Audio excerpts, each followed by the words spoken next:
Hello, my name is David Edgar and I'm the Learning Experience Manager for Apollo Junior. Today I'm going to show you one of our IELTS classes and how the Apollo Global Learning System influences those classes.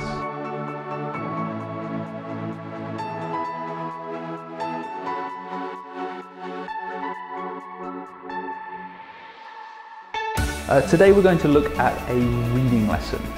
The reading lesson itself is about a scientific article about lying.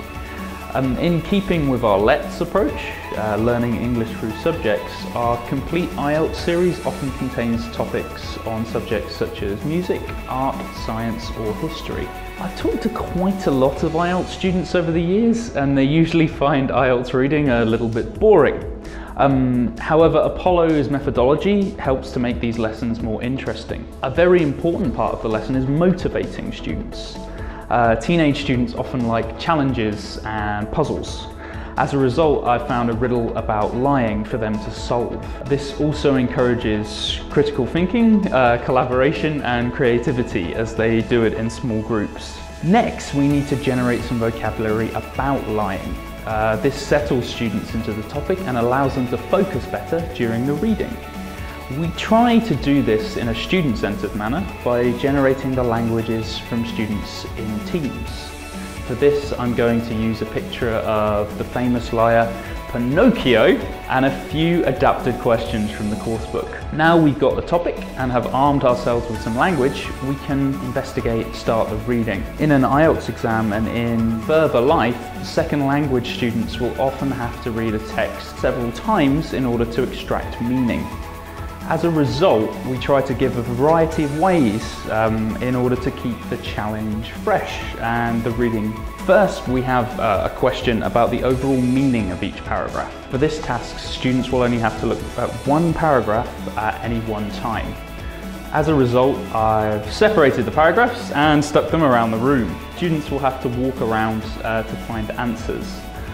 This encourages more collaboration than sat down and quiet work, because students walk around the room in small groups and tend to talk much more than when they're sat down and reading together. Secondly, we have some statement matching. This is done in a typical reading style, sat down and answering. The really important part is the peer checking at the end, where the students get a chance to explain their answers to each other. By peer checking, it encourages students to think critically about their answers. Thirdly, we have a final reading. They have to find one word in a passage.